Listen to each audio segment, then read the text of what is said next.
اور دوسرا کوئی نہیں.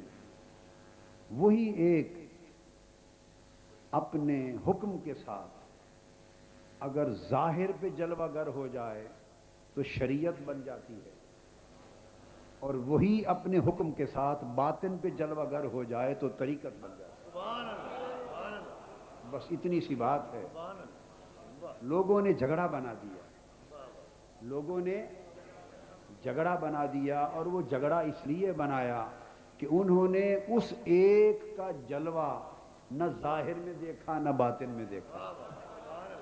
جو جلوے سے محروم رہے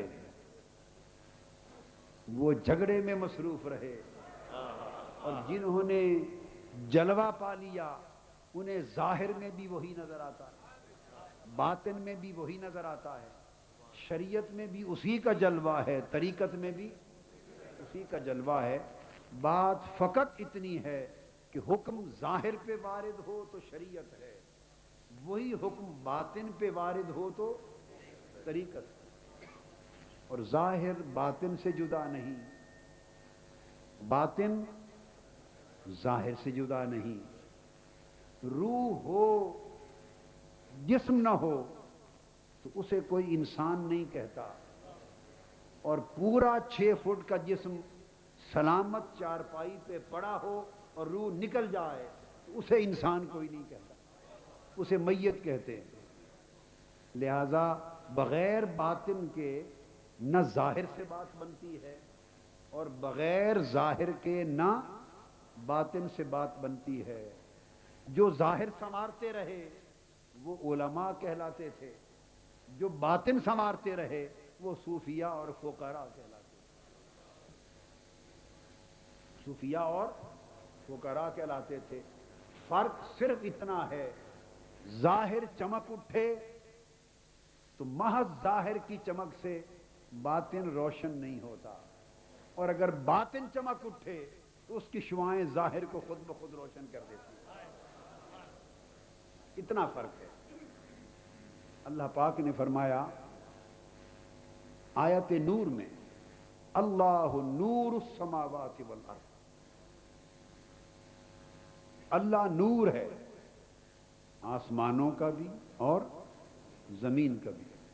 آسمان کہتے ہیں بالا کو، یہ بات یاد رکھیں. سما، اونچی جگہ کو سما کہتے ہیں، اونچی جگہ کو سما کہتے ہیں. آپ قرآن مجید میں پڑھتے ہیں انزل من السماء ماء، اس اللہ نے سما سے بارش بھیجی، پانی بھیجا. تو یہ جو بارش ہوتی ہے کوئی آسمان سے آتی، یہ تو بادلوں سے آتی، اور بادل تو یہیں چند ہزار فٹ اونچے ہوتے ہیں، آسمان پر نہیں ہوتے. تو پتہ چلا کہ سما فقط آسمان کو نہیں کہتے، سما اونچی شے کو کہتے ہیں. تو فرمایا جسے اللہ نے بلند چیز بنایا اس پہ چمکنے والا نور بھی وہی ہے، اور جسے اللہ نے پستی میں رکھا اس پستی کے افق پر چمکنے والا نور بھی اللہ کا ہے.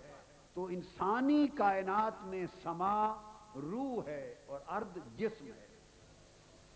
سماوات، اللہ آسمانوں کا نور، تو آسمان سے مراد انسانی کائنات میں کیا ہے؟ روح. تو افق کے روح پہ چمکنے والا نور بھی اللہ کا، اور زمین کا نور افق کے ارضی پہ چمکنے والا نور بھی اللہ کا.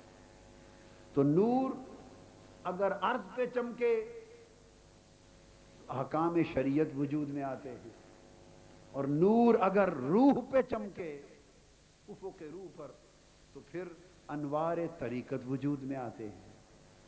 اور اس نے پھر ایک مثال دی، فرمایا اللہ نور السماوات والارض. یہ بات تو سمجھا دی، اب یہ کس کی سمجھ میں آتی ہے کہ اس کے اندر وہ کہنا کیا چاہتا ہے؟ سمجھ میں آئی کسی کو؟ بولیے، سمجھ میں آئی؟ نہیں. پھر وہ سمجھانے کے لیے مثال دیتا ہے. وہ چاہتا ہے کہ میں نور تو ہوں، بلندی پر بھی میرا ظہور ہے اور پستی پر بھی میرا ظہور ہے، عالم روح پر بھی میرا ظہور ہے. اور عالم جسم پر بھی میرا ظہور ہے، روحانیات میں بھی میرا ظہور ہے، اور مادیات میں بھی میرا ظہور ہے، مگر میرے ظہور کی تمہیں سمجھ نہیں آئے گی، میرے ظہور کی تمہیں سمجھ نہیں آئے گی، اس لیے کہ مجھے تم دیکھ نہیں سکتے، مجھے تم دیکھ نہیں سکتے۔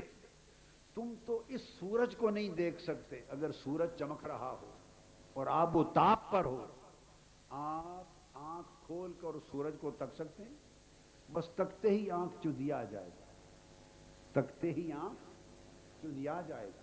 تو فرمایا تم نے سورج کو دیکھنا ہو اور اس کی آب و تاب کو دیکھنا ہو اور پھر اس کی تجلیات سے کچھ چمکانا ہو کسی کو، تو پھر تم اس کا پرتو کسی شے میں ڈالتے ہو، اس کو آئینے میں دیکھتے ہو یا اسے پانی میں دیکھتے ہو، وہ آئینے میں چمکتا ہے، پھر اس کی شعاعیں منعکس ہوتی ہیں، وہ سامنے دوسرے آئینے پر پڑتی ہیں۔ اگر آئینوں کا رخ صحیح ہو، اس آئینے کا رخ سورج کی طرف ہو تو سورج اس آئینے میں دکھائی دیتا ہے۔ یہ سائنٹیفک پروسیس ہے، آپ کر کے گھر کے اندر بھی دیکھ لیتے، میں تو کیا کرتا تھا، میں جب اسکول کالج کا طالب علم تھا تو 10 آئینے رکھ کر میں یہ کیا کرتا تھا۔ ایک آئینہ رکھا، سورج نظر آیا، اب اس آئینے کے ساتھ ایک خاص اینگل پر دوسرا آئینہ رکھا، وہ جس اینگل پر سورج آئینے پہ پڑ رہا ہے اسی زاویے سے اس کے سامنے اگلا آئینہ رکھو، زاویہ صحیح ہونا چاہیے، وہ سورج دوسرے آئینے میں بھی نظر آئے گا۔ پھر جس آئینے کا زاویہ، جس زاویے پر وہ آئینہ رکھا، یہ بات بڑی غور سے سمجھنے والی، سارا تصوف سمجھ میں آ جائے گا۔ اسی زاویے پر دوسرا آئینہ رکھ لیا، اب جہاں اس میں تکو اس میں بھی سورج نظر آئے گا۔ اب اس زاویے کو دیکھ لو، اسی زاویے کا خیال رکھ کر دوسری سمت پھر تیسرا آئینہ رکھو، سورج وہاں نظر آئے گا، پھر اسی سمت چوتھا آئینہ رکھو، سورج وہاں نظر آئے گا۔ اگر آپ کے فن میں تھوڑی سی مہارت ہے، آپ 50 آئینے ایک ہی زاویے میں سمت